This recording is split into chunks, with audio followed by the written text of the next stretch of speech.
And the way we're going to talk about strategic planning is I'm going to talk to you kind of like the way I would talk to a client. A simple definition, we're assessing the future, right? We're looking out into the future. We're identifying an event to achieve or avoid. I mean, that's critical there, achieving or avoiding an event, developing a plan, and then initiating some action. So when I sit down with my client, I think about, let's look into the future.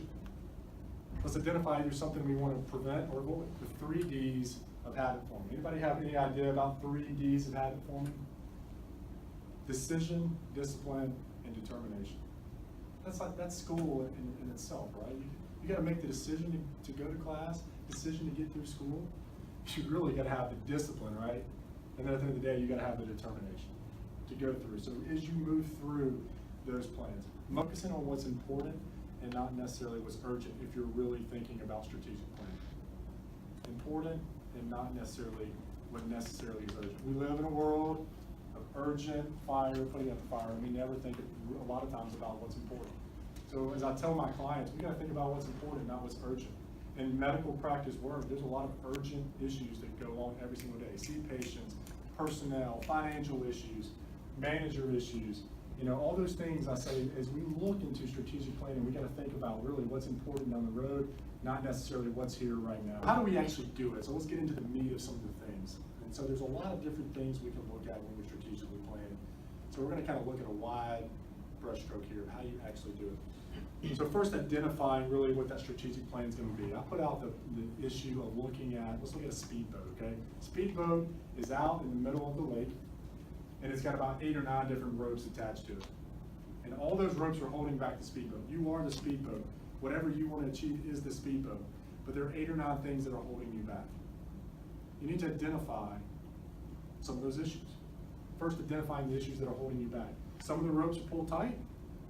Some of the ropes are really, really loose. And we're going to talk about how to accomplish each of those. But first, identifying what are those things, what are those areas that you need to move forward and get the speedboat moving forward. Through that, you're going to identify really 3 things. What's certain, what's probable, and what's possible. In a couple of years from now, your strategic plan is beginning to change because you're finished what you're doing right now. You strategically plan through getting through school. You strategically plan through graduating. You didn't get the job you want. So then your strategic plans go to, how do I get what I want? And the whole process starts over because life is strategic planning. And then you start thinking about, how do I get that next job? Do I build my resume of where I currently am? Do I change my skill set? Do I get into something else? Do I take a lower paying job? These are all considerations as we strategically plan. They cross the Sahara Desert. They put barrels of oil every 5 kilometers so that you can follow yourself across the desert. Because think about the landscape. Everything looks the same, left, right, straight, forward. And as they cross, they follow the barrels, 5 kilometers at a time. It's 500 kilometers long, so it's 100 barrels. And the story here is that you just got to get to the next barrel. You just got to get to the next barrel. So as you strategically plan, break your project into small pieces. Just get to the next barrel. Get input and listen. Who thinks they're a good listener? Yeah, we're all bad listeners, but congratulations. In this day and age, we're really bad listeners.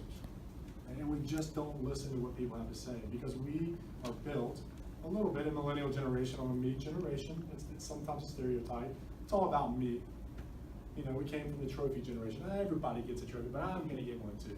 And you can do it, son. It's all about you. It's your agenda. Don't worry about other people.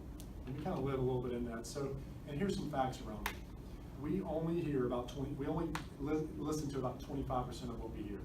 That means most of you have only heard about 3 minutes of me speaking today.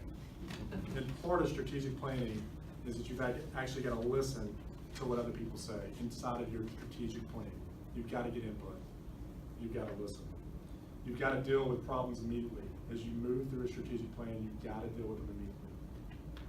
You know, we've heard eating the big frog first, right? After you made your bed, solve the next biggest problem of the day, go ahead and just solve it because they'll work on you all day long. Same thing in strategic planning. As we move through, you've got to solve those problems immediately.